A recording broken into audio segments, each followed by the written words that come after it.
ಜೈ ಭಾರತ್ ವಂದೇ ಮಾತರಂ. ಪ್ರಧಾನಿ ಮೋದಿ ಅವರು ಮಾಲ್ಡೀವ್ಸ್ ಪ್ರವಾಸ ಕೈಗೊಂಡಿದ್ದಾರೆ. ಇದೊಂದು ಭಾರತದ ಪಾಲಿನ ಅತಿ ಮುಖ್ಯವಾದ ಭೇಟಿ. ಯಾಕೆಂದ್ರೆ ಇತ್ತೀಚಿನ ದಿನಗಳಲ್ಲಿ ಭಾರತ ಹಾಗೂ ಮಾಲ್ಡೀವ್ಸ್ ನಡುವಿನ ಸಂಬಂಧಗಳಲ್ಲಿ ಬಿರುಕು ಬಿದ್ದಿದ್ದು, ಈ ಸಂಬಂಧವನ್ನು ಸುಧಾರಿಸಲು ಇದೊಂದು ಅತಿ ಮುಖ್ಯವಾದ ಹೆಜ್ಜೆ. ಇದೊಂದು ಕೇವಲ ಭೇಟಿಯಾಗಿರಲಿಲ್ಲ. ಭಾರತ ಸರ್ಕಾರ ಮಾಲ್ಡೀವ್ಸ್ ಸರ್ಕಾರಕ್ಕೆ ಸುಮಾರು 4,900 ಕೋಟಿ ಸಾಲ ಕೊಟ್ಟಿದೆ.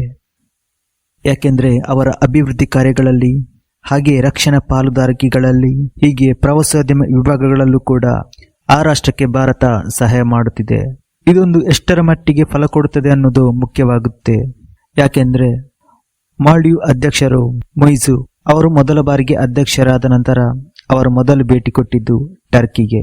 ಇನ್ನು ಅವರ ಆಡಳಿತದಲ್ಲಿರುವಾಗ ಕೆಲವೊಂದು ಸಂಸದರು ಕೂಡ ಭಾರತ ವಿರುದ್ಧ ಮಾತುಗಳನ್ನು ಆಡುತ್ತಿದ್ದರು. ಆ ಸಂದರ್ಭದಲ್ಲೂ ಕೂಡ ಈ ಮಾಲ್ಡೀವ್ಸ್ ಭಾರತ ವಿರುದ್ಧ ನೀತಿಯನ್ನು ಅನುಸರಿಸುತ್ತಿತ್ತು. ಇದಕ್ಕೆ ಪ್ರಧಾನಿ ಮೋದಿ ಅವರು ಕೂಡ ಕೌಂಟರ್ ಕೊಟ್ಟಿದ್ರು. ನಮ್ಮದೇ ಆದ ಲಕ್ಷದ್ವೀಪದಲ್ಲಿ ಪ್ರಧಾನಿ ಮೋದಿ ಅವರು ವಿಹರಿಸುತ್ತಿದ್ದರು. ಇಲ್ಲಿ ಅವರು ಸಣ್ಣ ಸಂದೇಶ ಕೂಡ ಕೊಟ್ಟಿದ್ರು. ನಮ್ಮದೇ ಆದ ಲಕ್ಷದ್ವೀಪವಿರುವಾಗ ಮಾಲ್ಡೀವ್ಸ್ ಯಾಕೆ ಹೋಗಬೇಕು, ಭಾರತದ ಆರ್ಥಿಕತೆಗೆ ಸಹಕರಿಸಿ ಅಂತ ಒಂದು ಇಂಡೈರೆಕ್ಟ್ ಆಗಿ ಭಾರತದ ಜನರಿಗೆ ಮೆಸೇಜ್ ಕೊಟ್ಟಿದ್ರು. ಆ ಸಂದರ್ಭದಲ್ಲಿ ಮಾಲ್ಡೀವ್ಸ್ನ ಪ್ರವಾಸೋದ್ಯಮಕ್ಕೆ ತುಂಬಾ ಹೊಡೆತ ಬಿತ್ತು. ಅವರ ಗ್ರಾಫ್ ಕೆಳಗಿಳಿಯುತ್ತಾ ಬಂದಿತ್ತು. ಆವಾಗಲೇ ನೋಡಿ ಈ ಮಾಲ್ಡೀವ್ಸ್ಗೆ ಭಾರತದ ನಿಜವಾದ ಶಕ್ತಿ ಏನು ಅಂತ ಅರ್ಥವಾಗಿತ್ತು. ಭಾರತದ ಜನರು ಈ ಮಾಲ್ಡೀವ್ಸ್ ಟ್ರಿಪ್ಗಳನ್ನು ಕ್ಯಾನ್ಸಲ್ ಮಾಡಿ ಭಾರತದ ಲಕ್ಷದ್ವೀಪದ ಕಡೆ ಹೆಚ್ಚು ಪ್ರಯಾಣಿಸುತ್ತಿದ್ದರು. ಆಗ ಮಾಲ್ಡೀವ್ಸ್ ತುಂಬಾ ಕಂಗಾಲಾಗಿತ್ತು. ಇನ್ನು ಮಾಲ್ಡೀವ್ಸ್ ರಕ್ಷಣೆಗೋಸ್ಕರ ಭಾರತ ತನ್ನ ಯುದ್ಧ ಹೆಲಿಕಾಪ್ಟರ್ಗಳನ್ನು ಕೂಡ ಕೊಟ್ಟಿತ್ತು. ಅದನ್ನು ಕೂಡ ವಾಪಸ್ ತೆಗೆದುಕೊಂಡು ಹೋಗಿ ಅಂತ ಹೇಳಿತ್ತು. ಇನ್ನು ಮಾಲ್ಡೀವ್ಸ್ನ ರಕ್ಷಣೆ ಭಾರತದ ಸೈನಿಕರು ಮಾಡುತ್ತಿದ್ದರು. ಅವರನ್ನು ಕೂಡ ಈ ಮಾಲ್ಡೀವ್ಸ್ ಬಿಟ್ಟು ಭಾರತಕ್ಕೆ ತೆರಳಲು ಸೂಚನೆ ಕೂಡ ಕೊಟ್ಟಿದ್ರು. ಮಾಲ್ಡೀವ್ಸ್ ಈ ರೀತಿ ಮುಖಾಂತರ ಭಾರತಕ್ಕೆ ತನ್ನ ನಿಜ ಮುಖವನ್ನು ತೋರಿಸಿದೆ.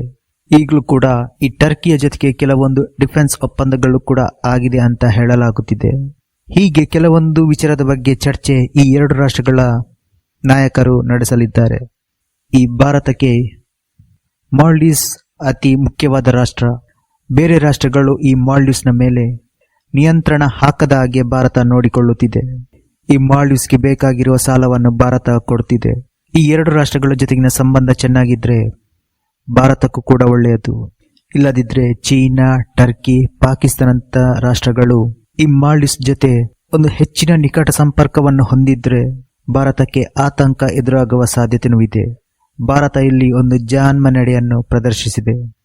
ಒಂದು ವೇಳೆ ಭಾರತ ಸಾಲ ಕೊಡದೆ ಹೋದ್ರೆ ಆ ರಾಷ್ಟ್ರಕ್ಕೆ ಚೀನಾ ಸಾಲ ಕೊಡುತ್ತೆ.